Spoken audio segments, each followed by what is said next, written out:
Merci à vous, merci d'être sur Presse Éco, votre émission hebdomadaire, émission de commentaires, d'analyse et de débat sur les sujets qui ont marqué l'actualité au plan national et international avec nos chroniqueurs qui sont des analystes, des hommes de médias. Aujourd'hui, nous allons parler au plan national des sujets qui ont retenu l'attention. Il s'agit pour commencer de la statue du président Thomas Sankara qui a été présentée par le président Roch Marc Christian Kaboré. Mais il y a donc polémique autour de la ressemblance de cette statue-là avec le personnage. Nous allons débattre de ce sujet-là. Et puis, second sujet, nous allons encore parler de la sortie du Premier ministre, Dabiré Christophe chez les religieux et le Moro Nava qui fait donc également fait des réactions. Nous allons revenir sur ce sujet-là. Et puis, en troisième position, il s'agit de cette délégation des Nations Unies qui est passée voir l'opposition politique autour de la situation sécuritaire et également des élections de 2020. Et puis, quatrième sujet pour terminer, on va revenir sur l'affaire Yirgou où une journée de pardon a été organisée à Barsalogo par le Dima de Boussouma. Et puis, en international,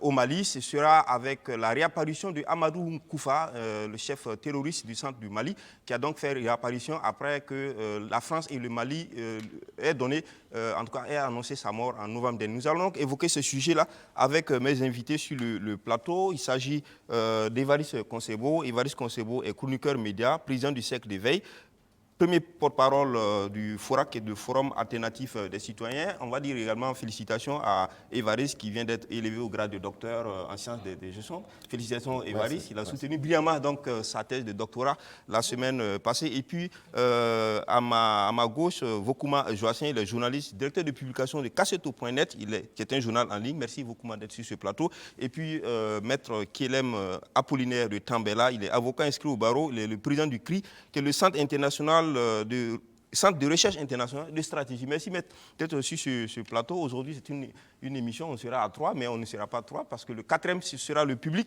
qui a l'occasion donc d'appeler pour intervenir sur les différents sujets que nous allons débattre ici. Alors, on va commencer, mais on commencera avec quand même une actualité qui est culturelle, c'est le FESPACO. Le FESPACO donc, a clôturé ses portes avec les talons d'or qui est parti au Rwanda. Un Rwandais donc, a remporté les talons d'or. Voilà. Le Rwandais a remporté les talons d'or. Alors, beaucoup a le plus suivi ce festival-là. Comment se fait-il que le Rwandais remporte ce FESPACO-là alors que le Rwanda même était pays hôte? Est-ce qu'on ne dira pas que c'est diplomatiquement arrangé?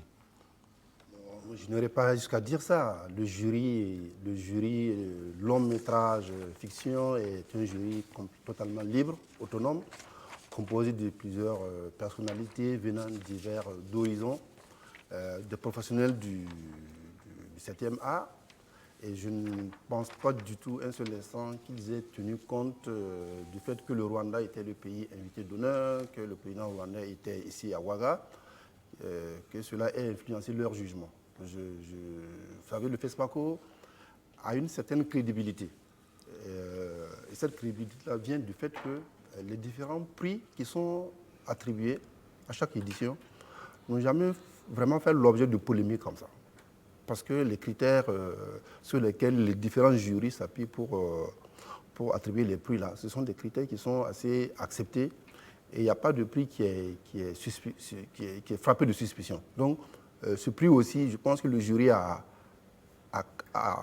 apprécié la qualité du film, le scénario, les acteurs, le décor, pour lui donner les talents de Yenenga. Moi, j'ai vu le film, c'est un très bon film. Bon, j'avais ma préférence pour autre chose, mais je ne suis pas dans le jury. Et que le Rwanda ait remporté le prix et qu'il participe, que le cinéaste participe pour la première fois, bon, c'est pas grave. Il est venu avec un bon film.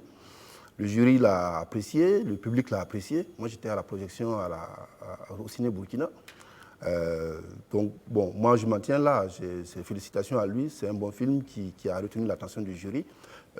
Si quelqu'un a des éléments qui permettent de suspecter quoi que ce soit, bon, moi, je suis preneur qu'on le fasse connaître, mais je ne pense pas qu'il y ait une dimension diplomatique dans cette affaire. Maître, Oui. Il est clair que ce sont des critères. Le jury travaille sur la base d'un ensemble de critères pour juger de la qualité d'un film avant de le proclamer à un certain niveau. Mais est-ce qu'il ne reste pas quand même que l'on pense peut-être que la coïncidence avec le pays hôte Oui. Bon, moi, j'ai fait partie de plusieurs jurys, hein, mais ce n'est pas de film. D'accord. Mais je peux vous dire que dans un jury et dans l'esprit des membres d'un jury, il y a 2 critères qui entrent en ligne. Il y a les critères objectifs et il y a les critères subjectifs. Les critères objectifs, c'est la qualité du travail. Et les critères subjectifs, c'est comment le candidat se présente, comment vous percevez le candidat. Et ça joue, pas beaucoup, mais ça joue quand même. Par exemple, quand il y a 2 travaux de qualité, les critères subjectifs tendent à donner la faveur à celui vers qui on se sent le plus proche. Est-ce que vous avez vu? Donc, il est possible que ça ait joué. Mais au préalable, ça veut dire que le film était bon. Mais sans doute que c'est le bon film. Mais maintenant, le fait que, vous savez, le Rwanda a le vent en poupe ces derniers temps. Au plan international, une influence importante. Voilà, Paul Kagame est le président sortant de l'organisation de l'Union africaine. Son ancien ministre des Affaires étrangères est actuellement la secrétaire générale de la francophonie. Et le Rwanda est reconnu comme étant un pays de gestion rigoureuse. Kagame était sur place ici. Donc, c'est-à-dire, psychologiquement, ça peut avoir eu un effet favorable par rapport à d'autres films de même qualité. D'accord. Alors, c'est le film est titré The Mercy of Jungle, donc la miséricorde de la jungle. Certainement que c'est la miséricorde dans la jungle, ça fait quand même assez paradoxal, mais dans une jungle, une miséricorde dans une jungle. Oui. C'est que c'est tout avec l'ambiance de la guerre. Voilà, il faut dire que le thème aussi est d'actualité. Le cinéaste, le réalisateur, c'est Joël Karekezi, voilà, Karekezi, donc qui a remporté devant d'autres comme l'Égyptien Khaled Youssef et autres. Alors, Évariste, on va revenir sur la question nationale. Juste pour terminer, hein, oui. Vous savez, par exemple, au Festival de musique d'Alger de 1965, l'harmonie voltaïque était présente. Et à ce festival-là, c'est le Bembea Jazz qui devait remporter le premier prix. Mais juste pour une question de prononciation, on lui a refusé le premier prix et il a eu le deuxième prix. Parce que tout simplement, ils ont fait une liaison à un moment où il ne le fallait pas. D'accord. Est-ce que vous voyez? Donc, c'est pour vous dire que dans un jury, il y a toujours les 2 critères qu'il faut tenir en compte. Critères objectifs et critères subjectifs. Évariste, on va parler de la prestation des cinéastes burkinabés. Dans le carré d'as, on n'a vu aucun Burkinabé qui a pointé. Ils se sont contentés quand même de quelques prix, avec Apolline Traoré, par exemple, qui a eu quelques prix. Mais bon, on s'attendait moins à ce que, oui, les prix spéciaux, on s'attendait à ce que le Burkina, 50 ans après, ferme la cinquantenaire avec quand même un prix comme les talons, ou du moins c'est soit l'argent, ou soit les talons d'argent, le talon de bronze, à la limite. Mais là, est-ce que c'est la qualité du travail des cinéastes burkinabés qui finit par convaincre qu'elle n'est pas bonne? La relève, il faut se poser la question, est-ce que la relève a été bien faite? Parce que c'est vrai quand même que ce n'est pas anodin, ce n'est pas par hasard si le Burkina se retrouve être la capitale donc, du cinéma donc, africain. Il y a quand même eu des ténors, des grandes figures. Maintenant, c'est vrai qu'actuellement, c'est la seconde, je dois dire, c'est une autre génération. Hein. Il y a Apolline Traoré, bien sûr, qui arrive à émerger. Et moi, personnellement, ma préférence, elle est, bien sûr, c'est pas que c'est une compatriote, mais on sent que c'est des gens qui se battent sur le terrain. Mais aussi, il ne faut pas aussi oublier la question des moyens, parce que le cinéma africain ne s'autofinancie pas. Et on parle de l'exemple rwandais, mais le Rwandais se donne les moyens, hein, c'est peut-être ça aussi. Et est-ce que, du point de vue de soutien, est-ce qu'il y a une continuité? Je sais que maintenant, dans un contexte où les ressources sont devenues rares, il faut se battre très dur pour boucler un budget d'un cinéma, d'un film. Il y a non seulement la question financière, il y a aussi la question technique, l'encadrement. Est-ce que la relève a été assez suffisamment préparée? C'est peut-être ce qui explique un peu la baisse. Beaucoup moins pour boucler sur la prestation des Burkinabés? Oui, bon, vous savez, comme l'a dit Évariste, un bon film, c'est aussi un gros budget. Je crois qu'il ne faut pas qu'on se flatte. Le cadrage, le son, les images, tout ça, ça a un prix. Mais les autres qui viennent, qui raflent les prix, ils sortent où avec les moyens? Ah oui, ils ont plus. Alain Gomis, par exemple, qui a remporté les 2 précédents étalons d'or successivement, avait un budget, je ne sais pas, 3 fois plus que Apolline Traoré. Je veux dire, le Sénégal a mis je pense, 5 milliards dans la cagnotte, il bénéficie aussi de soutien français, donc ça joue. Il ne faut pas qu'on se flatte. Mais est-ce que ça ne pose pas un problème en termes de politique culturelle du cinéma cinéma au Burkina? Quand on est disons qu'on est le marché, on est le FESPACO, et qu'au Burkina, ailleurs, il y a des partenaires qui financent des réalisateurs, ou des États qui financent des réalisateurs, mais qu'au Burkina, l'État lui-même n'est pas en même de financer à des hauteurs importantes. En réalité, le problème du financement du cinéma, là, on en a évoqué ça ici la dernière fois. Il faut aller chercher l'argent où il est. L'État ne peut pas tout financer. Il faut aller chercher dans les télévisions qui diffusent au Burkina ici. Dans leur cahier de charges, il doit avoir une ligne soutien à la production cinématographique. Ailleurs, ça c'est comme ça. Quand tu vas au cinéma, tu achètes un ticket, il y a une partie qui va alimenter un fonds cinématographique. Nous avons des sociétés de télécommunications, des mines aussi, qui ont beaucoup d'argent. Mais là, il faut organiser tout ça. Est-ce que c'est fait comme ça? Non, justement, je pense qu'on est au stade de l'organisation, mais c'est essentiel pour que nous ayons un cinéma de qualité et que l'État ne soit pas obligé de mettre l'argent, que le fonds soit alimenté de façon autonome. J'ajoute une chose. Ce FESPACO s'est tenu sous le terme de la mémoire. Lors de la cérémonie d'ouverture, on a passé quelques images d'archives. La première édition du FESPACO. On se rend compte, quand on regarde, ce sont des images de l'Institut national de l'audiovisuel français. D'accord. Nous, on n'en a pas. Ok, d'accord. Donc, il faut changer tout ça, quoi. Donc, la mémoire aussi... Alors, très rapidement, en une seconde, Maître, sur la question du financement, ou même du positionnement des cinéastes burkinabés par l'État d'abord. Non, je pense que l'État fait l'essentiel. Je pense que le président du Faso a accordé 1 milliard et quelques, n'est-ce pas, pour préparer nos cinéastes à ce festival-là. Et si vous Maître Ondo qui vient 1 milliard, de décéder, c'est peu pour faire un bon film. Oui, mais c'est quelque chose, c'est mieux que rien. Et Maître Ondo qui vient de décéder, qui a remporté Sarawina en 1987, c'était avec le soutien aussi de l'État burkinabé. C'était une coproduction. Oui, et à l'époque, c'est Thomas Sankara qui était chef de l'État. Et puis, il faut se dire une chose, le Burkina Faso n'est pas le siège du FESPACO parce qu'il est producteur de films, parce qu'il y a de grands producteurs de films. C'est une décision politique qui a amené le Burkina Faso à être le siège du FESPACO. Parce que sous le régime de Maurice Yamouiro, il n'était pas regardant vis-à-vis des qualités du film. Et quand la Lamizana est venue avec des progressistes du MLN, de Kizerbo, ils ont commencé à trouver que les films qu'on projetait ne correspondaient pas tout à fait à ce qu'il fallait. Et c'est là qu'ils ont commencé maintenant à vouloir voir de près quels sont les films qui étaient diffusés par la société, la Comasico et la Segma de l'époque. Est-ce que vous avez vu? Et donc les difficultés ont commencé par là. Et c'est pour ça qu'ils ont organisé la semaine du film africain en 1969 pour contrer ces sociétés-là. Et vu, n'est-ce pas, la lutte qui se posait, on a fini par nationaliser en janvier 1970 les salles de ciné. Et c'est à partir de là que le FESPACO est venu. D'accord. Ouais, donc, c'est-à-dire que mais ça n'a pas continué apparemment. Donc, ce n'est pas parce qu'on était nécessairement un pays de producteurs de films, mais c'est une décision politique et qui a amené les autres États africains à reconnaître le mérite du Burkina Faso d'avoir nationalisé son secteur de distribution de films. Et donc, on a mis le siège du FESPACO. Merci, Maître. Alors, Évariste, très rapidement. Je veux dire que ça pose l'éternelle problématique, en fait, de la transformation donc, de ce secteur en industrie, parce que c'est un secteur porteur. Pour peu qu'on investisse en formation et en moyens.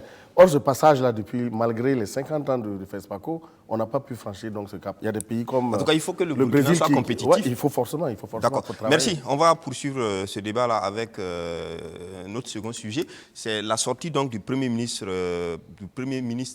pardon, pas la sortie du Premier ministre, ce sont le débat sur la statue du président Thomas Sankara dans le cadre donc, du projet du mémorial. Thomas Sankara, donc, qui loge au niveau du Conseil de l'Entente. Une statue a été donc faite à l'image donc, du président Thomas Sankara. Donc la statue a été donc, présentée ce samedi. On va d'abord suivre cette cérémonie-là où le président du Faso était avec Gary John Rawlings, l'ancien président ghanéen. C'est en ces lieux que la vie lui avait été ôtée un certain 15 octobre 1997 avec 12 de ses camarades de lutte. 32 ans après, Tom V et ses camarades y reviennent plus que vivants dans la mémoire des Burkinabés et de l'Afrique tout entière. Du haut de ses 8 mètres, Thomas Sankara dominera le Conseil de l'Entente et résistera à l'usure du temps, comme pour toujours rappeler aux futures générations qu'il y a une œuvre à continuer, celle de libérer l'Afrique du joug de l'impérialisme dont il a été l'un des farouches combattants. Et ce n'est pas l'un de ses contemporains et fidèles amis qui témoignera du contraire. A qualitative restoration. C'est une restauration qualitative de la liberté et de la justice. Savoir reconnaître le combat que Thomas Sankara a mené au prix de sa vie est très capital pour nous et pour notre dignité. Thomas Isidore Sankara a impacté sa génération et garde une mainmise sur celle présente. Et même son modèle de leadership doit continuer, d'où le choix du lieu du crime pour implanter son monument. Si ce site a pris une connotation de terreur et semble hanter négativement les esprits, il nous paraît important de ne pas céder à cette falsification du rôle primordial dont il a été investi sous le Conseil national de la Révolution. Et l'image du président Thomas Sankara permettra, nous en sommes convaincus, de laver toutes les souillures des horreurs qui y ont été perpétrées. Ce site ne doit donc pas rester craint et hanté par les citoyens et mérite par conséquent de redevenir un espace populaire. Bientôt, on ne parlera plus du Conseil de l'Entente, mais plutôt du site du mémorial Thomas Sankara. C'est donc à un homme dont l'œuvre aussi brève qu'elle a été, mais saluée de partout dans le monde, que son 4e successeur à la tête de la nation burkinabé rend hommage. Mais le président du Faso a bien conscience que le meilleur hommage qui puisse lui être rendu, c'est bien la justice. C'est le lieu également de saluer l'ensemble des familles qui ont perdu, à côté du feu Thomas Sankara, des gens qui le sont chers. Ça fait déjà 33 ans que cela dure. C'est là, il y a la recherche de la justice qui est en cours.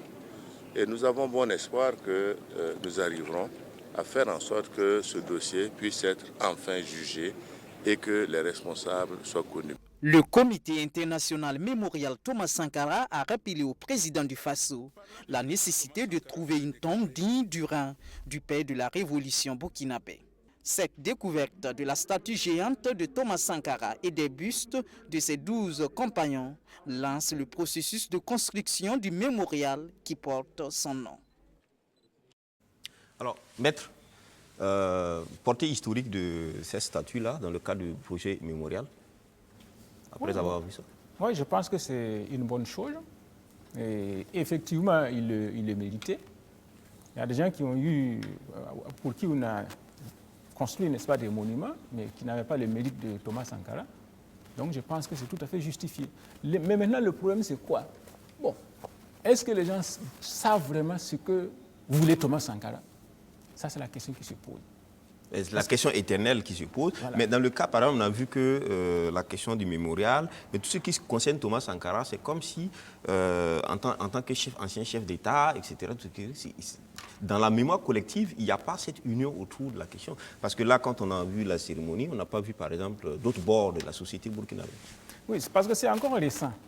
N'oubliez pas que, par exemple, Thomas Sankara a perdu la vie, n'est-ce pas, du fait de l'action de Blaise Compaoré et de ses amis, qui sont toujours là, qui sont toujours vivants. Et ils n'ont perdu le pouvoir qu'en 2014. Est-ce que vous voyez? Donc, c'est-à-dire, c'est encore récent pour que ça puisse fédérer encore tout le monde. Même quand vous prenez la Révolution française qui a eu lieu il y a plus de 200 ans, mais il y a toujours des gens qui sont contre la Révolution française et qui ne sont pas pour. Il y a, par exemple, le duc d'Orléans, qui était le prétendant supposé, n'est-ce pas, à la succession du trône actuellement. C'est-à-dire, si la République finit, il y a toujours un roi là, un descendant des rois qui se positionne pour prendre qui revendique toujours le pouvoir. Ou même en Iran, le Shah est parti depuis 1979, mais il y a toujours des héritiers qui revendiquent la monarchie en Iran. Donc, ça, c'est encore récent pour qu'on puisse dire que ça va fédérer tout le monde, pour que ce soit fédérateur. Il faudra que l'histoire fasse son temps, parce que les victimes, d'un côté comme de l'autre, sont toujours vivants. Est-ce que vous voyez? C'est quand ces gens-là seront passés que petit à petit maintenant, l'esprit fédérateur va envelopper de plus en plus de gens. Actuellement, il y a des gens qui se disent victimes de la révolution de Thomas Sankara. Tout comme il y a des gens qui se disent victimes de ceux qui ont assassiné Thomas Sankara et ses amis. Donc, et tous ces gens-là sont toujours là, avec des rancœurs, etc., plus ou moins vivaces. Donc, c'est encore difficile, n'est-ce pas, que ce soit fédérateur pour tout le monde. D'accord. Alors, Évariste, on va parler quand même de cette polémique autour de la ressemblance, parce que l'image qui est présentée tout juste après, ça crée un tollé. Les gens estiment que ce n'est pas vraiment l'image de Sankara. Franchement, ça m'embête que vous me posiez une question sur ça, parce que honnêtement... C'est une question simplement visuelle. C'est vrai à cela, ce que je peux répondre d'abord, je n'ai pas fait partie du comité. Je suppose qu'il y a eu un appel d'offres, ils ont regardé les propositions et les offres. Mais ce qu'on peut retenir, c'est que c'est un symbole. Et un symbole, ça ne sera pas la première statue qui ne ressemblerait pas à son idole qu'il est supposé donc incarner. Non, mais là, quand même, ça pose un problème parce qu'on a l'image d'une personne qu'on veut traduire dans une statue et que la statue décadre complètement. Quand bien même ça ressemblerait que vous trouverez des gens qui vont trouver matière à y redire. Donc, là-dessus, oui, mais est-ce que ça ne pose pas un problème de sérieux autour de tout ça? Parce que si on fait une commande et qu'on doit réceptionner, quand même, on a le temps de voir à quoi ça ressemble. Mais s'ils ont laissé, c'est qu'ils avaient leur raison. Je crois que j'ai la réponse à cette question. D'accord. Parce que d'après ce que j'ai appris, à un moment donné, ils étaient pris par le temps. Alors donc, ils ont fait ça, mais ils promettent de réajuster après, de faire la finition. C'est vrai que le comité international mémorial a annoncé moi, il m'a été dit que la finition se fera après. Voilà. Donc l'important, c'était de faire ça pour la cérémonie, en même temps que le FESPACO. Mais maintenant, plus tard, ils vont refaire la finition et puis bien profiler les choses. Oui, moi, je voudrais juste placer deux là, parce que c'est vrai que j'ai entendu le président parler de justice, mais c'est de quelle justice? Et les victimes donc, du CNR, il n'en en parle pas du tout. Et moi, en fait, ce qui m'intéresse dans cette histoire-là, c'est qu'on ait maintenu le lieu.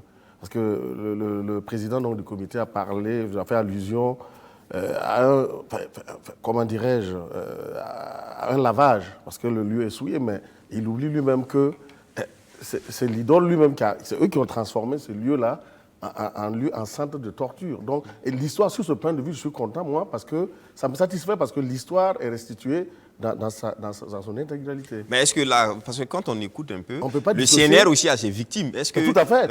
Quand on érige ce lieu-là en regardant seulement ceux qui sont peut-être victimes d'un autre groupe, mais pas ceux-là même qui sont aujourd'hui c'est une cérémonie qui a été organisée par les amis de feu Thomas Sankara. Mais il y a les victimes de feu Thomas Sankara qui sont de l'autre côté. Voilà. Beaucoup moins? Bon, je pense que, comme disait Maître de Tambela, ce monument est le bienvenu. C'est une initiative privée, il faut le dire. Il n'y a pas de financement public. Je crois qu'il y a une participation, mais l'essentiel, c'est un financement privé. La polémique, j'ai suivi effectivement la polémique qui a suivi le dévoilement de la statue. C'est une polémique qui est peut-être un peu justifiée. Voilà. Quand on regarde, effectivement, il y a peut-être de quoi faire des ajustements. Et le comité a publié un communiqué pour dire qu'il y aura des travaux de finition qui seront effectués et tout. Je pense qu'il voulait profiter de l'audience qu'offre le FESPACO, surtout vers la fin, pour donner un écho un peu plus international à leur cérémonie. Donc, c'est une question d'opportunité et je pense que ça va se régler. J'ai lu aussi des gens qui ont profité de l'occasion pour peut-être régler des comptes avec l'auteur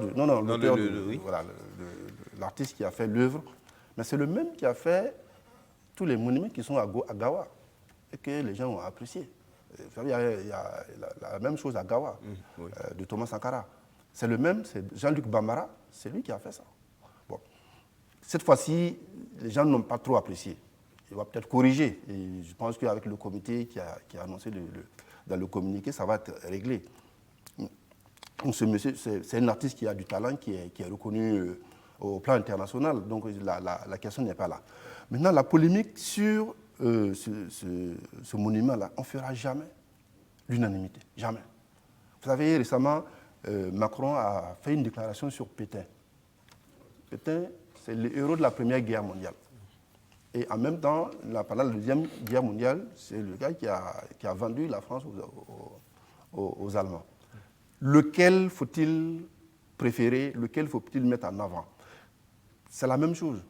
Il y a des gens qui ne voudraient pas du tout même entendre le nom de Thomas Sankara dans leur oreille. Ça existe parce qu'ils ont subi des brimades, ils ont perdu beaucoup de choses sous la Révolution.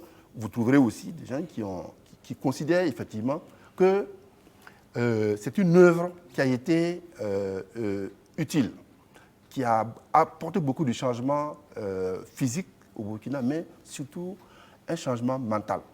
C'est-à-dire le fait qu'on dise aux Burkinabés que désormais leur développement, c'est eux-mêmes qui doivent est-ce que justement, quand bien même on présente l'aspect positif de l'homme, de son mouvement, le CNR et tout ça, mais est-ce que ce n'est pas tronquer l'histoire que de ne pas parler aussi des aspects négatifs? Pardon, il y a des personnes, il y a des familles de victimes aussi. Mais du les CNR. gens en parlent. Il y a une commission qui a fait un rapport ou qui liste. Mais dans le mémorium, est-ce qu'il est prévu, est-ce qu'il est prévu, je sais pas, peut-être quelque part où on indiquerait, voici ceux aussi qui sont morts par Non, je ne sais pas, ce sont ses amis qui vont décider, mais je pense que c'est un lieu de mémoire et de culture. J'ai cru comprendre qu'à terme, il y aurait une sorte de médiathèque, multimédia, avec la documentation, tout ce qui est rapport avec la Révolution et tout, qui permettrait... Si que c'est privé, moi je m'inscris en front parce que le lieu n'est pas, la zone n'est pas privée, hein. C'est une zone qui appartient à l'État. J'ai dit que c'est financement privé. C'est financement privé. Voilà, même si... Monsieur Sawargo, oui. C'est-à-dire, bon, quand vous parlez des victimes de Thomas Sankara, du régime du CNR, etc., il faut se dire une chose. Le mémorial a été fait par les partisans de Thomas Sankara. Est-ce que vous avez vu? Et ce sont les partisans de Thomas Sankara qui réclament justice pour Thomas Sankara. Il revient aussi surtout à ceux qui s'estiment être des victimes du régime de Thomas Sankara de se faire entendre. C'est comme ça. Mais voilà, ils peuvent s'organiser aussi et puis se faire entendre. Et moi, personnellement, ce que je souhaite est qu'il y ait toute la lumière sur tout ce qui a été fait depuis le CPSP jusqu'à la chute de Blaise Compaoré. Pour qu'on sache réellement... CSP, vous voulez dire?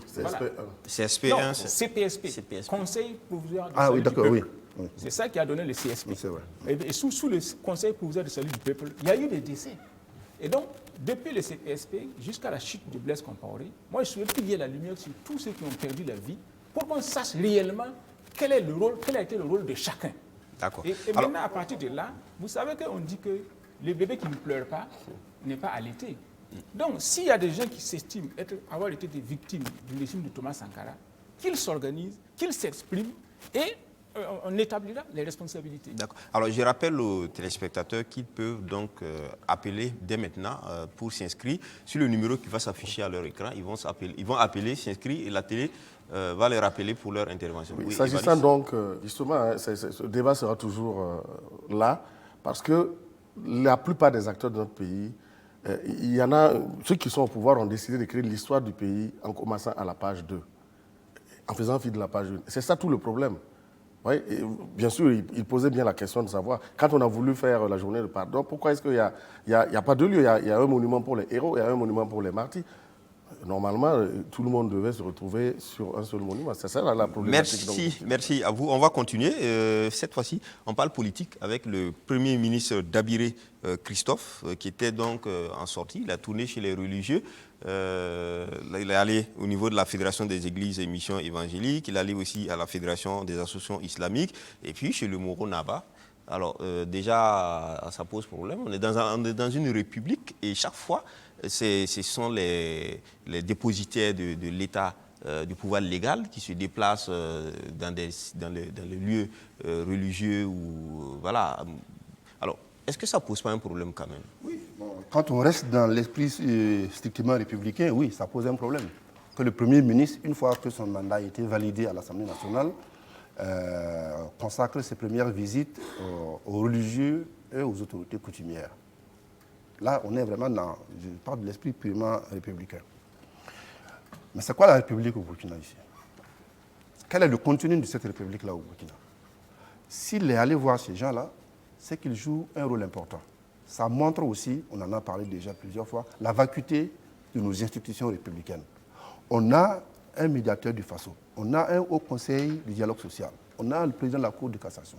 Tous les instruments institutionnels sont là pour réguler la vie politique et la vie civile. Mais vous remarquez qu'à chaque fois qu'il y a une crise grave, ce n'est pas ces institutions-là qui entrent en jeu et qui trouvent une solution à ces problèmes. Ce sont ces hypotenseurs-là, que sont les religieux, qu'on va voir, et quand ils rentrent en activité, on trouve une solution. La dernière étant l'accord signé entre le gouvernement et les syndicats des enseignants. Ouais. Voilà. Donc, pourquoi toutes les institutions n'ont pas pu trouver une solution et ce sont eux qui ont permis de trouver la solution. Ça montre que notre République, là, aujourd'hui, elle est inadaptée. C'est ce qu'on appelle l'État républicain importé qui ne correspond pas à la réalité sociologique.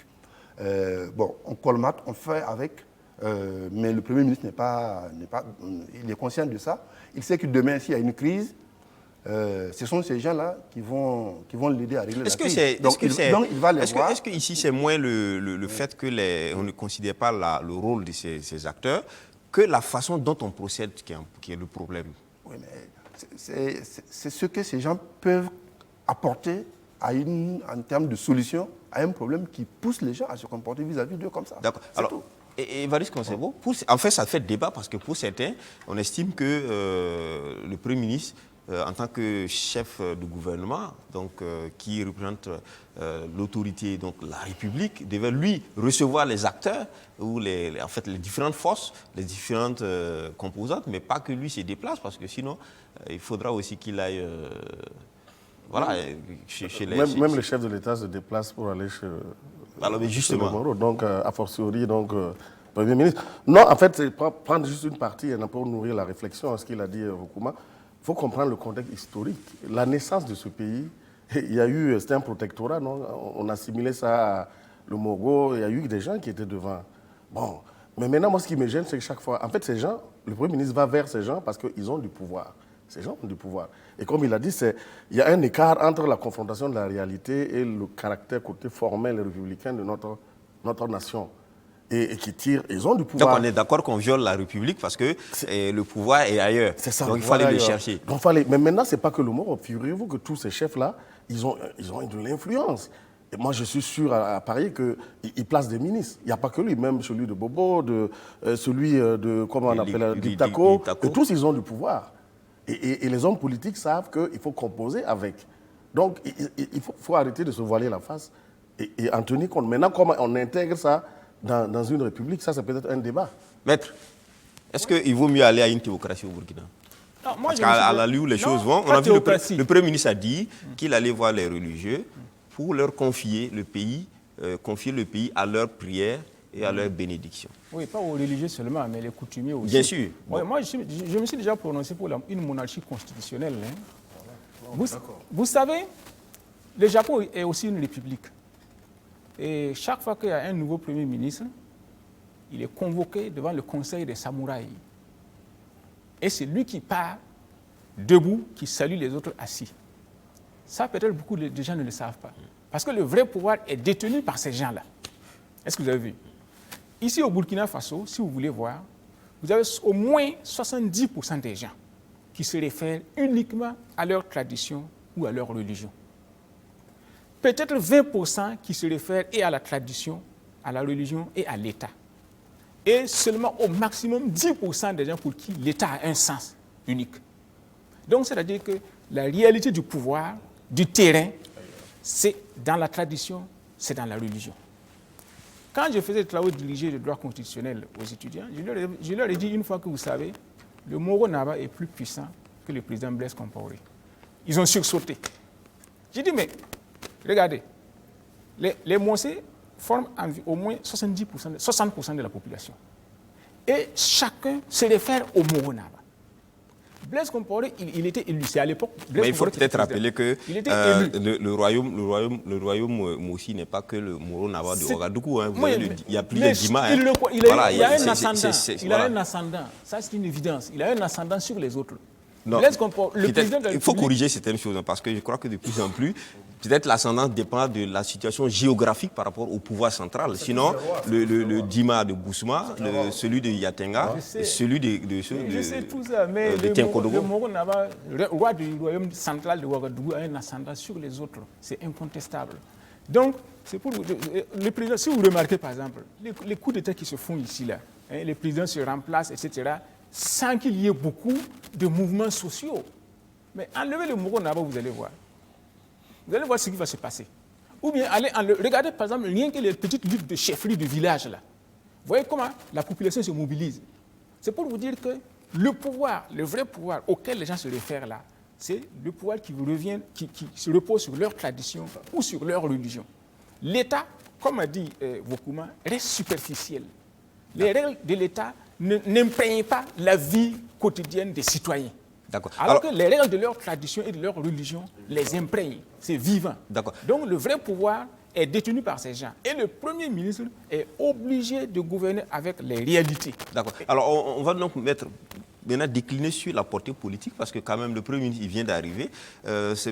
Son prédécesseur Kabatieba a tout le temps été avec les religieux. Lui, il vient d'arriver dans une situation où on attend de lui des solutions, on attend des actions, on attend de lui vraiment choses. Et lui également, il part chez les coutumiers, les religieux. Est-ce que le problème, c'est à ce niveau-là, même s'il a placé, dit-il, son mandat sous la recherche de la réconciliation, etc. Est-ce que concrètement, on ne va pas se poser des questions sur sa capacité à orienter très rapidement le pays vers des solutions?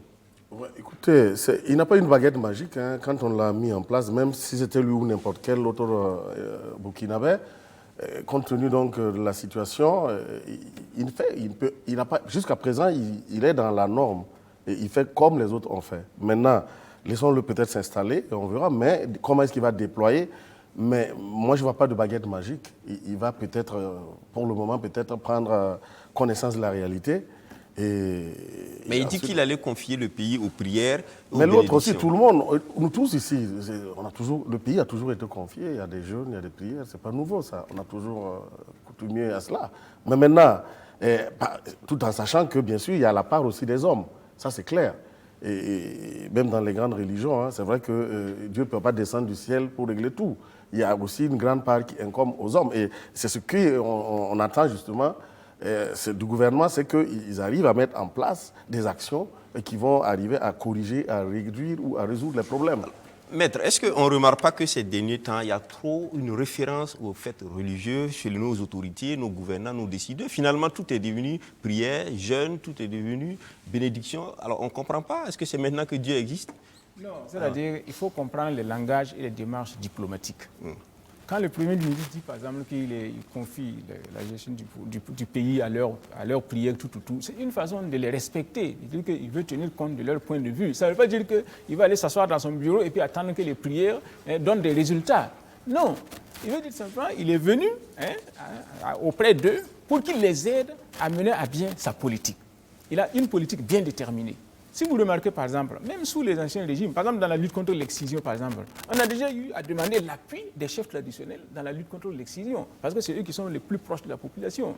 Même dans le planning familial, on a déjà eu à demander l'appui des chefs traditionnels, etc., ou bien des religieux, parce que c'est eux qui sont... Oui, mais maître, ce que je voulais dire, c'est que quand même le dosage, parce que ces derniers moments, on a remarqué qu'il y a un trop religieux dans le fait politique. Tous les dirigeants, ils ne parlent plus capacité de solutions, etc.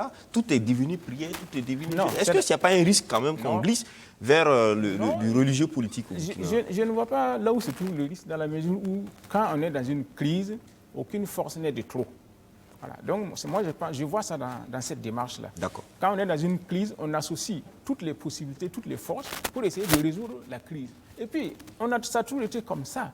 Le Burkina Faso a toujours été c'est le modèle. Oui, un pays, n'est-ce pas, de tradition, d'islamisme, de catholicisme, de christianisme et puis d'animisme. Donc, c'est la réalité des gens, il ne faut pas se voiler la face. D'accord. Alors, Vokouma, est-ce que finalement le gouvernement qui a le pouvoir en place aujourd'hui n'est pas confronté à un mur qui l'oblige aujourd'hui à faire du tout religieux? Quand on voit Christophe Dabiré qui arrive sur les chapeaux de roue, qui fait une déclaration de politique générale et qui ressort pour se retrouver à confier le pays aux bénédictions chez les chefs coutumiers et religieux. Dans la nouvelle équipe, ils ont ajouté cohésion sociale au ministère d'État de l'administration territoriale. Cohésion sociale. Mais la cohésion sociale, c'est quoi? La cohésion sociale, c'est la capacité à rassembler les Burkinabés sur l'essentiel et de dire que sur un certain nombre de points, on peut se mettre d'accord pour discuter, sans bloquer la machine économique. Ces gens-là jouent ce rôle-là. Si vous voulez mener une politique de développement avec un pays qui est en ébullition, depuis 2 ans, depuis en ébullition, les grèves se succèdent, les manifestations, ce qui n'est pas bon pour la cohésion sociale, ce qui n'est pas bon pour l'économie, ce qui n'est pas bon pour l'investissement, ce qui n'est pas bon déjà pour le vivre ensemble. Mais vous ne pouvez pas mener une politique efficace, positive, s'il n'y a pas tous ces éléments-là. Vous voyez bien que chaque fois qu'il y a des manifestations, il y a la tambouille, les médias étrangers sont braqués sur le pays et tout le monde écoute. Et les étrangers qui écoutent aussi, qui veulent venir chez nous, ils peuvent hésiter à venir ou ne pas venir. L'investisseur qui est sur place, quand il y a des tensions en permanence, il fait quoi? Il n'investit pas, il ne développe pas son entreprise. Il se contente juste de gérer le quotidien en attendant les jours meilleurs. Donc, quand il y a une cohésion sociale, pendant longtemps, le Burkina a vendu le fait qu'il y avait une stabilité et la paix pour attirer les investisseurs. À chaque fois qu'un gouvernement était à l'étranger pour présenter les opportunités du gouvernement, c'était le premier point, stabilité et cohésion sociale. En disant, au Burkina, vous pouvez être sûr que vous n'allez pas vous réveiller le lendemain, trouver que votre entreprise a été occupée par des gens parce qu'il y a eu un putsch. Ils l'ont dit à plusieurs reprises. Moi, j'ai assisté à plusieurs missions économiques où cet argument-là a été avancé en premier. Stabilité, paix sociale. Il y a un code du travail, il y a un dialogue social qui est là. Donc, vous pouvez être sûr que vous pouvez mener vos activités en toute tranquillité. Donc, s'il n'y a pas ça, vous remettez tout en cause. Et je pense que c'est dans cet esprit que le Premier ministre allait voir les religieux et les chefs coutumiers. Merci. Il va dire quelque chose pour... non, c'est comme je dis, c'est un modèle qui a toujours fonctionné. Monsieur Samargo, ce n'est pas ici au Burkina Faso seulement. Hein. Si vous prenez l'exemple de la France, quand il y a une crise là, mais le président consulte l'opposition, les syndicats, mais ici, ça se fait pas le conseil des représentants juifs de France, l'imam de Paris, etc. C'est la même chose. Donc, mais il faut seulement, on n'est pas au même niveau républicain. D'accord. Ça fait en France, on respecte mieux les institutions de la République. Non, ici, c'est pour ça que je vous dis, la République en France, ça fait plus de 200 ans. D'accord. Et ici, chez nous, ça fait combien d'années? C'est ça le vrai problème. C'est pas une excuse non plus. Sans oublier que la République en France a été une production sui generis. C'est la société française qui l'a produite. Ici, notre République nous a été octroyée.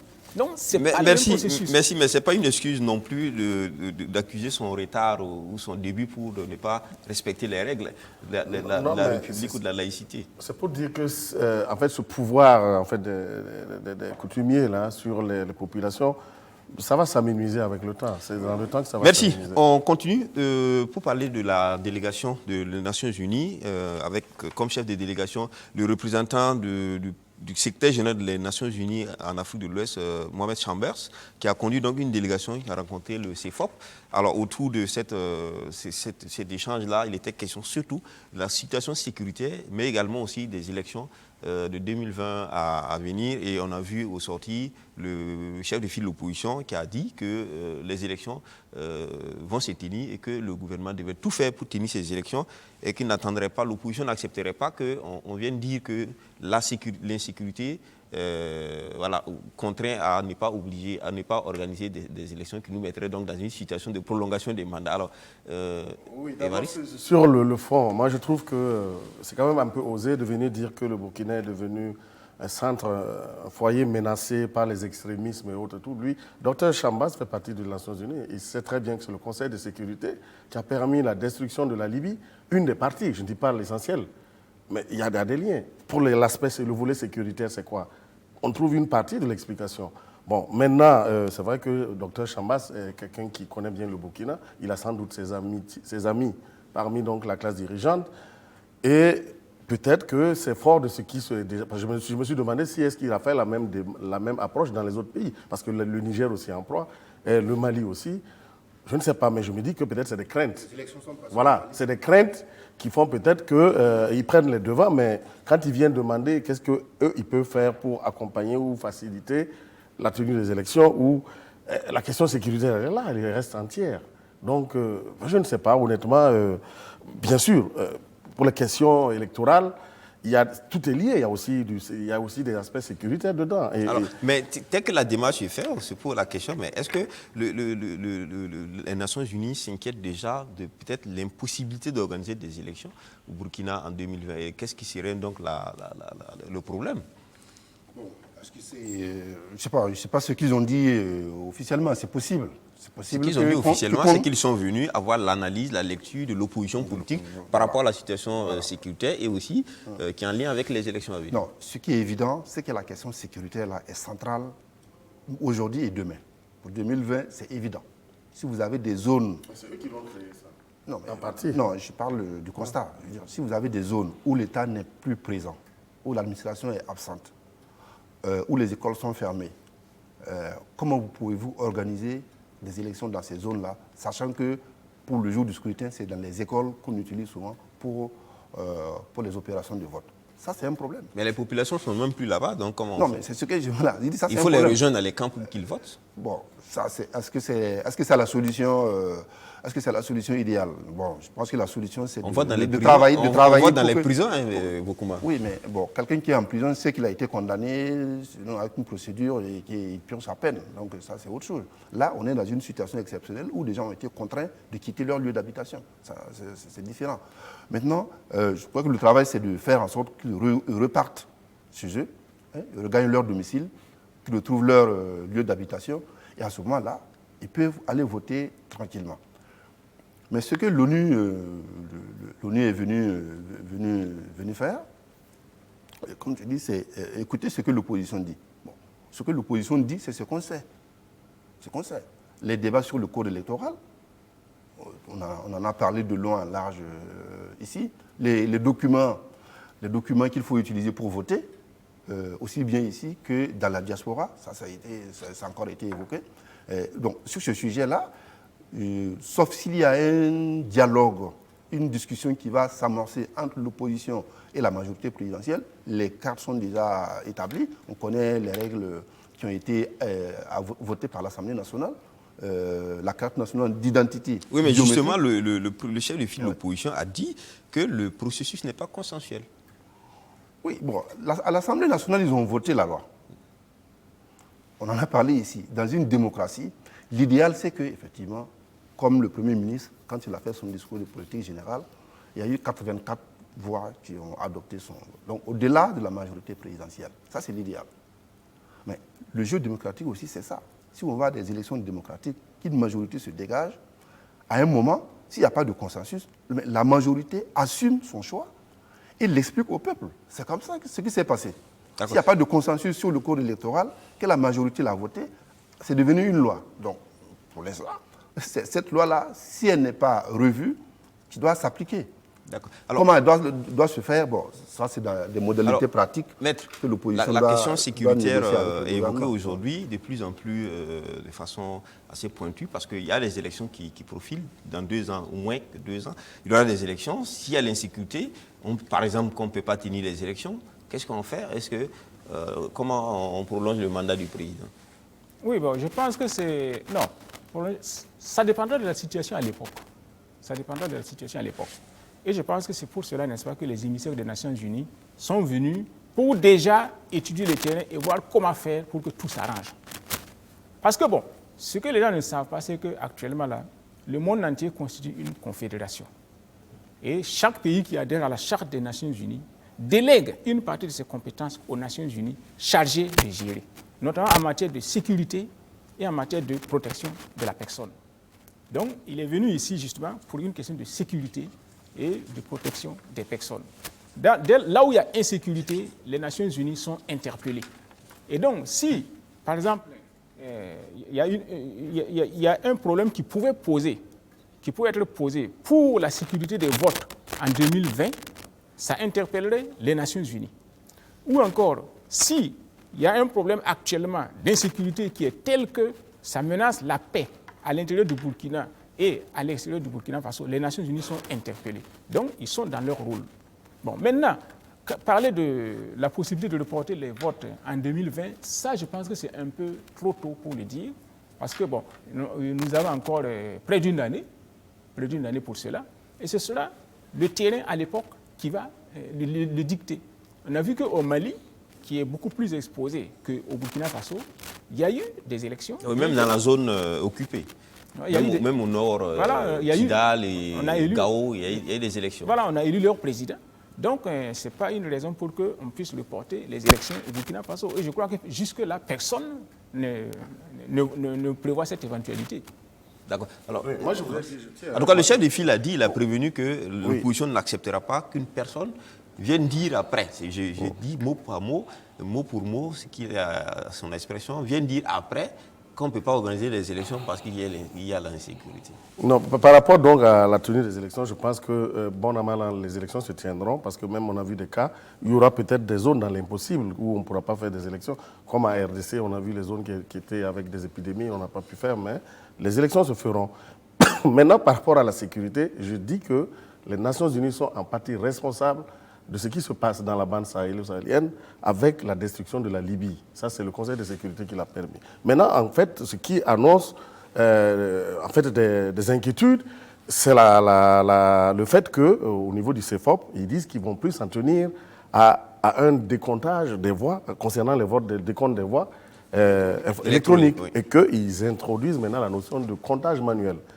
Là, maintenant, c'est une nouvelle donne. D'accord.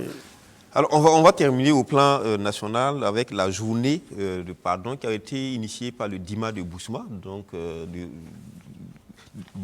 Bousma est donc le chef donc, de cette partie de Burkina dans le royaume aussi, donc, où d'ailleurs se trouve Yirgou, où il y a eu donc le massacre. Alors, il a organisé une journée de pardon à Barsalgo pour essayer donc de recoller les morceaux. Alors, je voudrais vous donner un mot sur ça. On parle de journée de pardon. Est-ce qu'on ne parle pas de justice? Parce que jusque-là, on ne fait que parler de justice, mais on ne voit pas la justice se mettre en œuvre. Comment? Bon, chacun fait son travail. Je pense que lui, on parlait d'ailleurs du rôle des religieux tout à l'heure.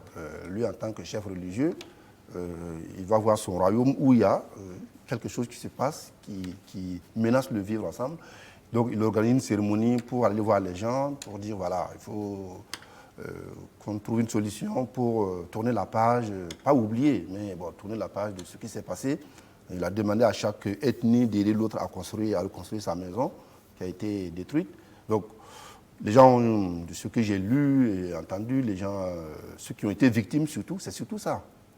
Ils ont bien accueilli la démarche et s'inscrivent dans cette dynamique de pardon. Mais, comme tu l'as dit, le pardon, ça ne suffit pas. Il faut qu'il y ait la justice. Parce que justement, il n'y a pas eu que des voix concordantes et des voix discordantes du côté des victimes. Je pense que lui, il a joué son rôle de chef traditionnel qui allait demander le pardon, tout, sachant qu'il y a une procédure judiciaire qui a été lancée. Le procureur de Kaya s'est prononcé la semaine dernière sur ce sujet-là, où il disait, ce qui m'avait quand même assez surpris, qu'il fallait, pour les arrestations, il fallait faire du tact pour ne pas provoquer encore d'autres violences. Bon, il faut que l'État s'assume. Et Varis, là également, on a vu le Dima qui a fait cette démarche, mais pour certains, cette démarche est un peu trop précipitée parce que les gens sont encore sous des tentes, dans des camps de réfugiés. Ils n'ont pas encore fini, par exemple, de retrouver leurs esprits. Il y en a qui sont encore à l'hôpital. Vraiment, les séquelles sont encore très fraîches. Et puis bon, on parle de pardon, mais on ne parle pas de justice. Pendant qu'on parle de ce pardon, le chef coutumier lui-même ne dit pas un tel, vous autres, vous avez eu tort de faire telle autre à telle chose. On dit il faut faire pardon. Non, il a utilisé il dit que seul l'oubli et la tolérance peut ramener la paix. Maintenant, comment? C'est ça, bon. Donc maintenant, on voudrait bien voir comment l'oubli et la tolérance va ramener la paix et la cohésion sociale. Je pense qu'ils sont il est dans une posture un peu politique ou administrative, parce que c'est aussi son rôle en tant que chef de canton, je pense, de la zone. Mais sauf que nous savons, de par l'histoire, et que l'élément fédérateur de la cohésion, l'élément fédérateur en fait de la paix, c'est la justice. L'élément central. Or, dans cette démarche-là, quand un procureur vous dit qu'on a auditionné plus de 120 personnes et qu'il n'y a aucune arrestation, ça pose problème quelque part. Et quand un procureur vous dit qu'il faut mettre des gants pour aller arrêter des suspects, ça pose problème. Donc, or, la question de la justice, elle est centrale pour la paix et la cohésion. Maître, Voilà. un mot sur cette... Pas un seul mot. D'accord, deux. Moi, j'ai toujours dit ici que la justice classique ne peut pas régler ce problème. Je ne sais pas si vous vous rappelez. Bien sûr. Voilà. Parce que ce que le chef de Boussima est en train de faire là, c'est de sa compétence territoriale. Il relève de chez lui. Tout à fait. Voilà. Et c'est peut-être même parce qu'il n'a pas fait ça avant, ou bien parce qu'on ne lui a pas relayé l'information à temps, que cela a pu se produire. Parce qu'il y a un fait déclenchant, un fait générateur de ce conflit-là. Maintenant, et quand on dit qu'il faut la justice, moi je suis tout à fait d'accord. Mais il faut la justice dans l'esprit des victimes, pas dans l'esprit de ceux qui sont extérieurs et qui veulent leur imposer leur façon de voir la justice. Mais l'esprit des victimes, c'est quoi?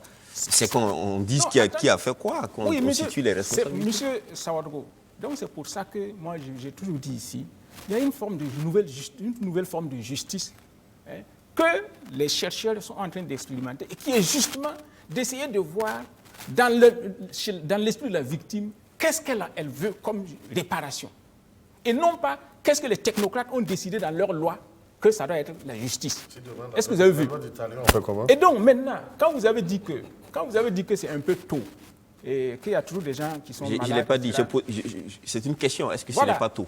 Mais vous savez, quand vous perdez un être cher, le premier réconfort que vous cherchez, c'est psychologique. On n'attend pas que, par exemple, les faits se passent, etc. Donc, il faut cette démarche-là. Traditionnellement, quand on vient dans la cour du roi, le roi, de par son autorité, il dit d'autorité, après avoir consulté les différents avis, qu'un tel a tort avant de réconcilier. Non, on ne vous a pas dit que le processus est terminé. Voilà. Donc, ce sont des processus peut-être préparatoires à la résolution de la crise. D'accord. Seulement, ce qu'il ne faut pas oublier, c'est qu'il y a des vautours qui tournent toujours autour d'une crise. Quand il y a une guerre, par exemple, ce sont les mêmes vendeurs d'armes qui sont des deux côtés et qui vendent les armes. Donc, il y a des gens qui n'ont pas intérêt à ce qu'une crise trouve une solution parce que c'est un fonds de commerce qui leur échappe. Je vous donne un simple exemple. Quand il y a eu l'opération Bayiri en 2000, il y a un monsieur qui s'est précipité créer une association et puis envoyer une lettre au gouvernement, dire de lui envoyer 100 millions de francs pour qu'il puisse venir en aide aux réfugiés, aux rapatriés burkinabés. Mais si tu veux venir en aide aux rapatriés, ça veut dire que tu as les moyens. Et l'État a déjà sa politique.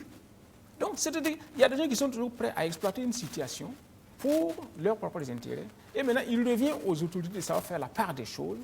Et par exemple, par rapport à ce que dit le procureur, je vous ai dit ici la dernière fois qu'il ne faut pas que la solution soit pire que le mal. Donc, si en voulant appliquer la justice que nous voulons là, on doit créer plus de troubles, il faut réfléchir. Parce que selon le collectif, on est à plus de 200 morts. Est-ce que appliquer la justice ferait plus de mal? Non, ça peut être les deux. On peut concilier les deux, on peut concilier plusieurs démarches. Mais l'essentiel est qu'il faut chercher la solution qui convient et non pas la solution qu'on voudrait imposer à la crise. Vokuma? Oui, je voulais juste ajouter un mot. Depuis cet événement malheureux, inacceptable, je lis, entends qu'il y a eu un génocide là-bas. Bon, je pense que les mots ont un sens. Et je ne suis pas sûr que ceux qui l'utilisent comme ça, à tort et à travers, comprennent exactement ce que c'est qu'un génocide. Un génocide suppose une préparation, un plan conçu, intellectuellement, politiquement, avec des moyens pour l'exécuter. Et ça consiste à éliminer systématiquement des femmes jusqu'aux enfants, hommes évidemment, jusqu'aux enfants. Éliminer totalement une ethnie, ou une race, ou un groupe d'hommes donné, pour qu'il n'y ait même plus de traces. C'est ça l'objectif du génocide, pour qu'il n'y ait même plus de traces. Donc on nettoie tout, jusqu'à la racine. Est-ce que c'est ce à quoi on a assisté à Yerougou? Non. Donc, parce que les peuples de Yerougou ne sont pas finis, donc ce n'est pas un génocide. Non, ce n'est pas ça. J'ai dit, ce qui se passe là-bas, c'est inacceptable, ça doit être condamné et tout, mais ce n'est pas un génocide parce que si on commence à galvauder les mots comme ça, à placer tout de suite des mots, de gros mots qui ne correspondent pas à la réalité, c'est codifié. Le concept de génocide est codifié. Et ce qui s'est passé à Yirgou, je suis désolé, ce n'est pas un génocide. Parce qu'on a vu que des gens s'en prenaient d'abord aux hommes. Ce sont plus surtout aux hommes. Donc, pas les autres. Donc, on va pas faire ce débat-là sur la terminologie ou la qualification des choses. Dans tous les cas... Il faut qu'on fasse attention aux mots qu'on utilise. Dans tous les cas... D'accord, très rapide. Et puis on va pas faire le débat sur on va pas faire le débat, mais ce qui s'est passé à Yirgou ressemble de très près, et après les investigations du collectif et tout ce qui est revenu comme information, au qualificatif de génocide. Et ça, il ne faut pas avoir peur des mots. Moi, je ne crois pas du tout à la thèse que les associations... Alors, dans tous les cas, ce qu'on peut dire, c'est que le génocide, par rapport à ce que tu dis, il y a l'ectini, donc ça peut être la religion, etc. Il y a la systématisation, il y a la préparation. Au Rwanda, les Hutus, les Tutsis ne sont pas pour autant finis totalement. Donc, on ne peut pas attendre de finir totalement avant de... Mais il reste que ce n'est pas arrêté nulle part que c'est un génocide, mais c'est l'hypothèse que émettent aujourd'hui les défenseurs de droits de l'homme par rapport à ce qui s'est passé. C'est autre chose. Bien sûr, c'est une hypothèse. Parce qu'il y en a qui l'affirment. Voilà, alors, on va terminer avec le Mali, en attendant de prendre peut-être nos premiers appels des téléspectateurs qui voudraient intervenir. Alors, c'est le Mali avec la réapparition donc, de Amadou Koufa dans une vidéo que France 24 même a d'ailleurs reprise. Alors, il s'agit de quelqu'un qu'on avait dit, c'était un chef terroriste du centre du Mali. Il est le chef de la Katiba Massina, au centre du Mali.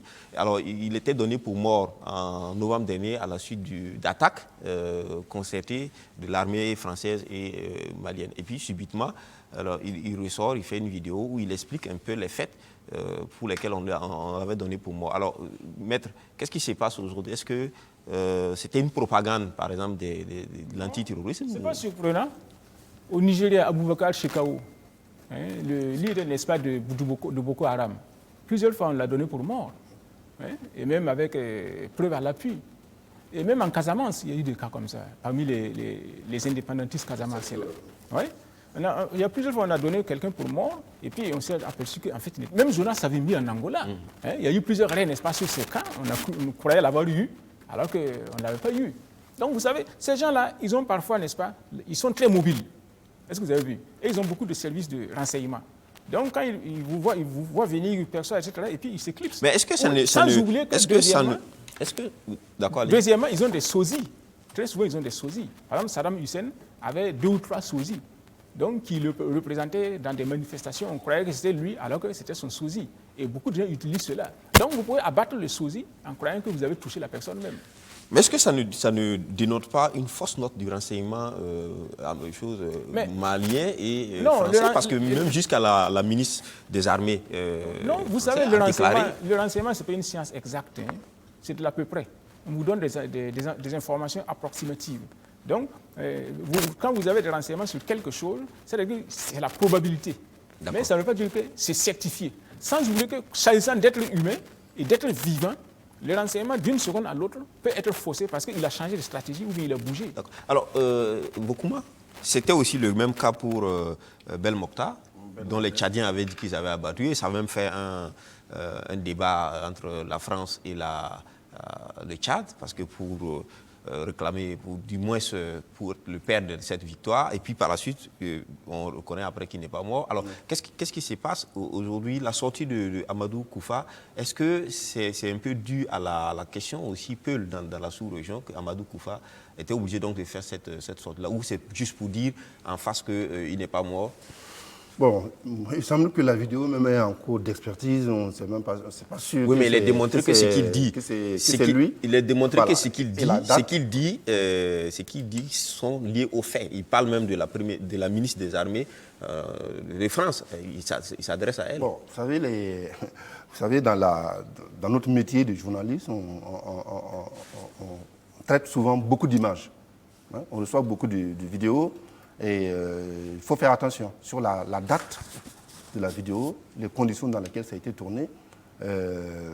Quand il y a eu des événements au Mali, on a vu des vidéos où on voyait l'armée malienne qui intervenait. C'était des vieilles images. Donc ça, moi je n'ai pas les éléments techniques pour apprécier la qualité de la vidéo.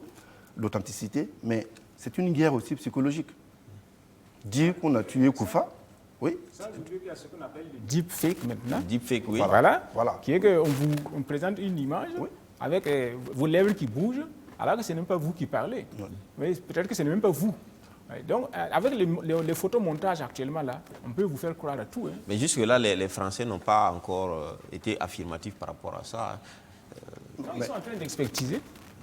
Mais de toute façon, c'est une guerre psychologique. D'accord. Dire nous avons tué Koufa, ça a un effet psychologique sur ses troupes, sur ses militants, sur ses soldats.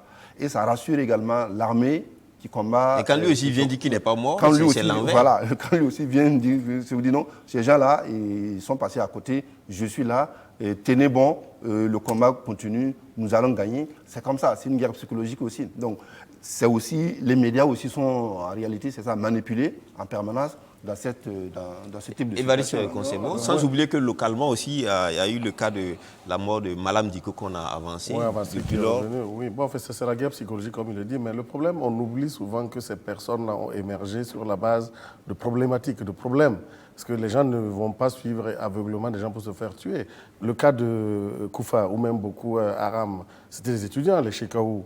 Bon, c'est des frustrations qui amènent les gens à prendre les armes. Ensuite, ils se laissent en fait embrigader dans des problèmes religieux complexes. Et c'est ça qu'il faut, en fait, il faut regretter. Parce que et ça nous montre quoi? Ça nous montre que ni le service des renseignements français, ni l'armée malienne ne maîtrisent le terrain. Voilà. Et donc, ça veut dire que les terroristes ont des beaux jours devant eux.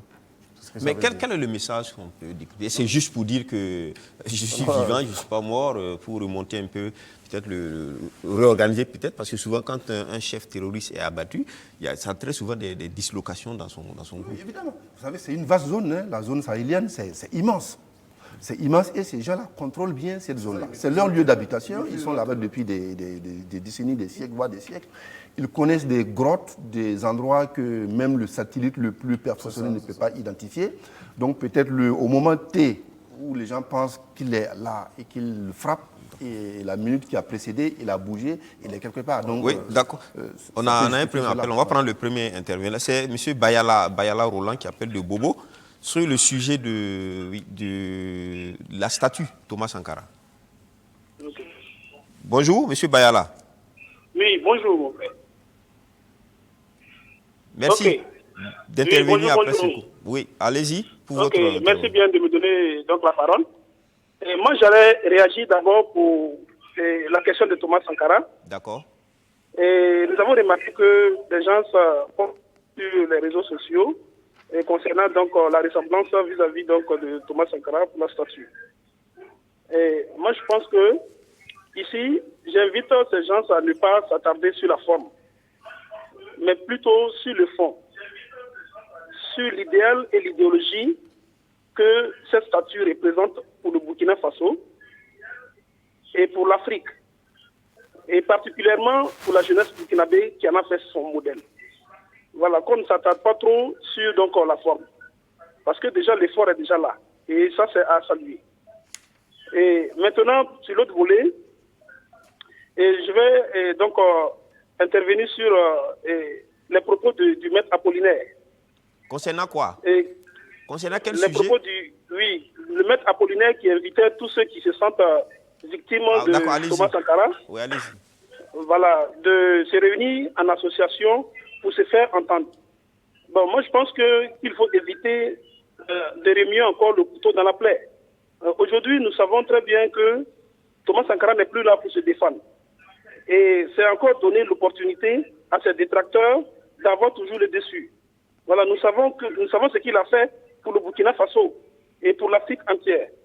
Et donc pour ça, je ne pense pas qu'il faille encore mettre cette chose encore sur la table. Et Thomas Sankara, même de son vivant, a reconnu que la révolution n'était pas à 100% correcte. Et voilà, ça c'est suffisant. Mais maintenant, ce qu'il reste à faire, c'est ce qu'il a voulu faire pour le Burkina Faso. C'est ça qu'il faut sauvegarder. Ce qu'il a voulu, ce qu'il a souhaité pour toute l'Afrique. Et c'est ça qu'il faut sauvegarder. Mais appeler des gens encore pour qu'ils viennent encore dire voilà ce que Thomas a fait, voilà ce que Thomas m'a fait, voilà ce que le régime a fait, je pense que ça n'est trop. Monsieur Bayala. Donc, il faut quand même faire attention. Monsieur Bayala. Oui. Monsieur Bayala, question de justice pour justice. il n'est pas dit que c'est Thomas Sankara qui a assassiné des gens. Il est dit que le CNR a fait des victimes. Le CNR n'est pas seulement, j'allais dire, la chose de Thomas Sankara. Il y en a bien d'autres qui ont été aussi sous le CNR. Mais à la tête, qui était à la tête? Et on ne juge pas forcément la tête, on juge les coupables, s'il y en a. Non, mais oui, c'est ça que je dis. Qui était à la tête encore de cette institution à l'époque? Maintenant, aujourd'hui, celui qui l'a fait, il est vivant. Il est vivant. En attaquant le CNR de la sorte, moi je pense que la responsabilité directe de Thomas Sankara va sortir. Et maintenant, ceux qui sont là, ce n'est pas ceux qui sont à côté de Thomas Sankara qu'on va voir, mais c'est l'individu qui est idole aujourd'hui de tout un continent qu'on va attaquer. Moi, c'est cela que je ne veux pas qu'on aboutisse. Merci. Est-ce que vous comprenez? Merci, M. Voilà. Bayala, pour votre point de vue. Merci bien. Maître? J'ai été interpellé. Oui, allez-y. Oui, je pense que c'est mieux. Est-ce que ce n'est pas du 2 poids 2 mesures qu'on veut? Oui, mais c'est ça. Et puis, sans oublier que ce que Bayala ne sait pas, c'est qu'on attribue trop de choses à Sankara, alors que nécessairement, ça ne venait pas de lui. Mais si la lumière est faite, on saura quelle était la part de chacun. C'est tout comme Blaise Compaoré. Il y a eu plein de morts sous le régime de Blaise Compaoré. Peut-être qu'il n'était pas impliqué dans tous les crimes, mais si la lumière est faite, on saura qui a été victime, venant, n'est-ce pas, d'un ordre direct de Blaise Compaoré, ou bien venant de la part des serviteurs zélés. Est-ce que vous avez vu? Donc, par exemple, quand vous discutez on dit qu'il y a eu beaucoup de victimes sous le CNR, tout. Moi, j'ai la liste de ceux qui sont décédés sous le CNR. Ce n'est pas beaucoup. Et il y a eu une commission de réconciliation présidée par Ram Ouedraogo qui a recensé les victimes des crimes politiques depuis 1960 vers les années 2000. Donc, moi, j'ai la liste. Et maintenant, les gens se promènent dire que sous le CNR, il y a eu ceci, il y a eu ça. S'il n'y a pas la transparence, on pourra accabler le régime de Thomas Sankara de beaucoup de choses. Tout à fait. Mais s'il y a la transparence, on fera la part des choses, on saura qui a fait quoi, qui n'a pas fait quoi. Et puis peut-être aussi qu'en droit, on peut condamner même quelqu'un qui est mort. Même s'il est mort, qu'il ait raison. C'est vrai que lui, il a la liste des personnes décédées, même les conjurés qui ont été fusillés à la place de la... Mais ceux-là qui ont été licenciés, dégagés, et qui n'ont pas pu se rattraper, ça, il faut aussi les ajouter. D'accord. Alors, le deuxième intervenant, M. Ouedraogo Soumaïla, appelle de Ouagadougou.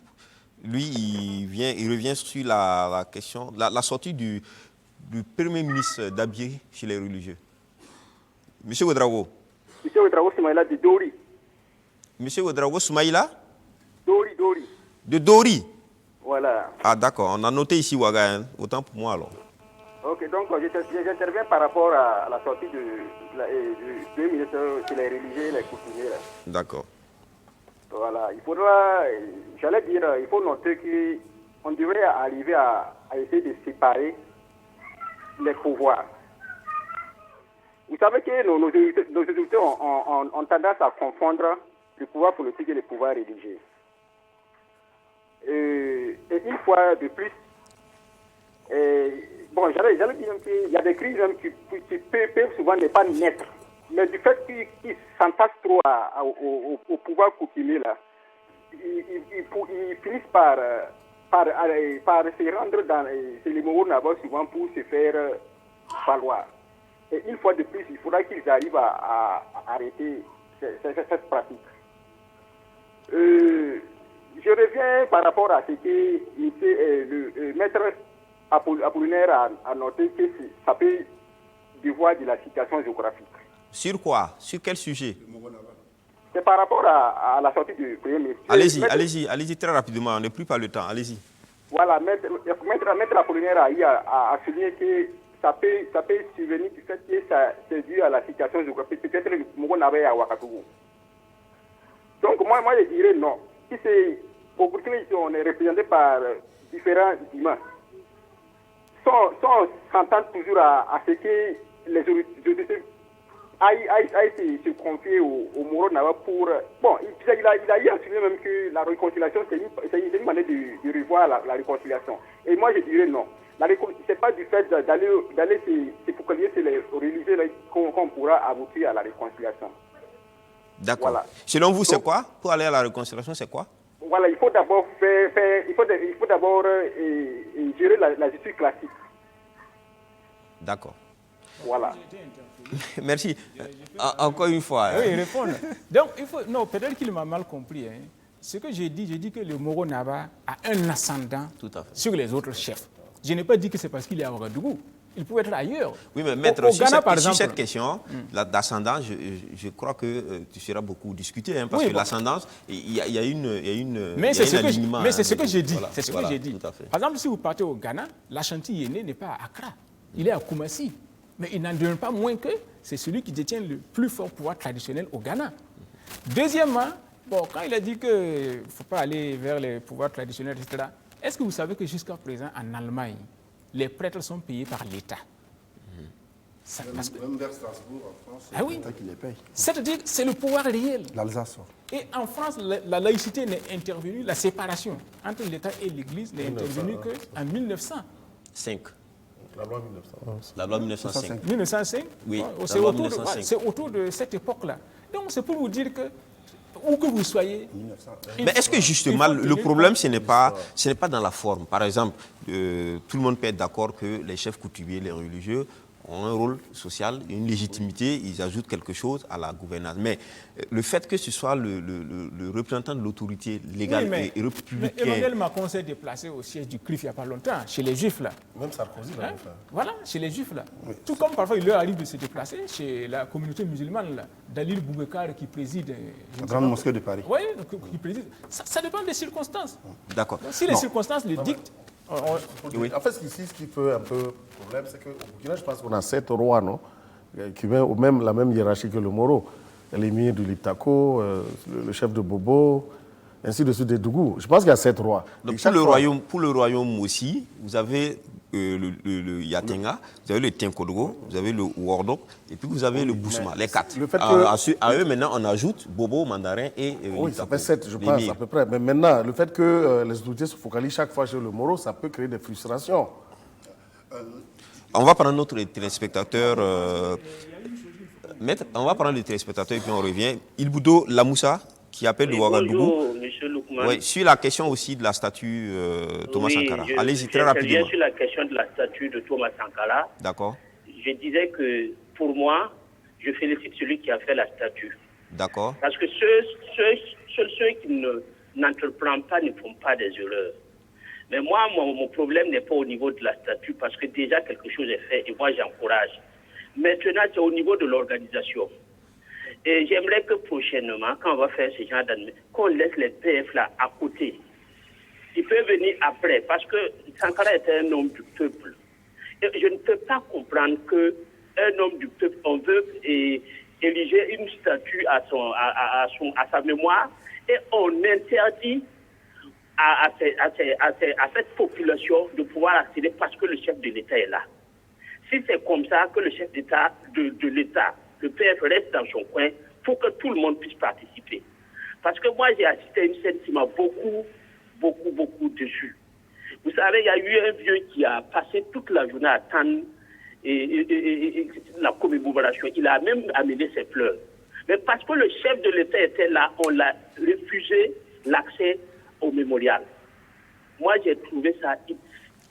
C'est pas explicable. Monsieur Lamoussa, oui. Monsieur Lamoussa, on comprend un peu peut-être votre coup de gueule, mais la question du chef de l'État aussi, c'est des questions protocolaires et des questions de sécurité aussi. C'est même peut-être bien pour la population de ne pas accéder en même temps que le chef de l'État.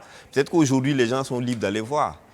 Oui, mais quand c'est comme ça, si on pense que la sécurité du chef de l'État n'est pas tellement assurée, il peut laisser rester appréciable. Parce qu'on ne fait pas ça pour le chef de l'État, mais pour la population. Mais si c'est le matu vu et on veut faire ça pour se faire voir, ça c'est autre chose. Parce que moi je parle du principe, quand on fêtait l'anniversaire de Sankara en décembre, on ne valait pas 40 personnes. D'accord. Mais comme on a eu les caméras internationales, tout le monde voulait se faire voir. Et c'est ça qui m'attriste dans cette histoire. Merci, monsieur Lamoussa. Merci, monsieur Lamoussa, pour votre intervention. On est vraiment pris par le temps. Je vous donne une seconde. Hein, parce que, oui. Pour parler de le caractère laïque de l'État dont on parle. Bon, on finira pas avec... Non, je sais. Juste pour dire un mot. Non, mais je veux dire... Bon, d'accord. Moi, j'en parle souvent dans les lycées. C'est quoi un État laïque où 60% de la population ou 80% de la population intègre la religion comme élément fondamental de leur existence?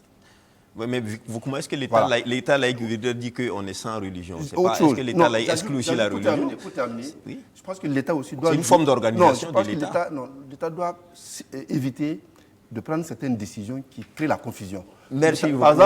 Par exemple, un mot, hein, vraiment, parce qu'on est vraiment au thème de l'émission. Hein. Par rapport à la présence du chef d'État à l'inauguration de la statue, c'est normal, parce que son mouvement qui était l'ULCR, je pense, dirigé par Valère Sommet, a accompagné de très près le capitaine Sankara. Merci, maître. On va arrêter parce qu'on me dit que l'heure est vraiment épuisée. Merci d'être venu. Merci à tous ceux qui ont appelé, ceux aussi qu'on n'a pas pu rappeler parce qu'il y en a sur la liste. On vous dit merci, ce sera une autre fois. Donc je rappelle que j'étais avec Vokouma Joachim. Vokouma est journaliste, directeur de publication de Kasseto.net. Merci Vokouma d'être venu. Et puis maître Kielem Apollinaire de Tambela, il est avocat inscrit au barreau, président du CRI, qui est le Centre de recherche internationale des stratégies. Et puis Évariste Concebo, chroniqueur média, président du cercle d'éveil, président du porte-parole et premier porte-parole du FORA, qui est le Forum alternatif des citoyens. Merci et félicitations pour la thèse de doctorat défendue brillamment. Merci et à la prochaine pour un autre Presse Éco si Dieu le veut.